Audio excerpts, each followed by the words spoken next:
Hi everybody, I'm here to introduce you to the new Lykke ball winder and Swift that has just been released from Lykke Crafts. These are the mango wood version, and I'm excited to show you how this product works.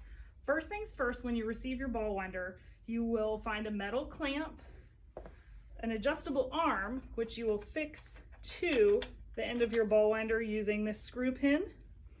And then you'll also have the spindle with the metal loops that screws right in as well. So screw your spindle into the metal piece, take this knob from the base of your ball winder and place it through the arm, giving you an adjustable spindle for winding your skein.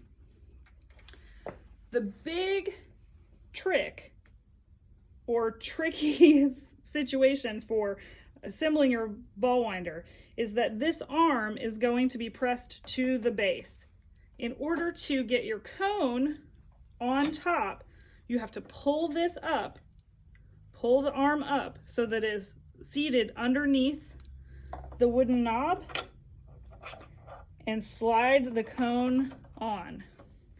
Now I'm ready to wind a skein. So on my Swift, I've already loaded a skein of sock yarn. I'm going to feed my yarn through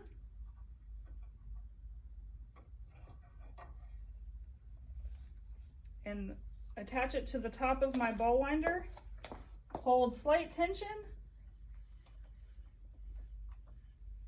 as I get going.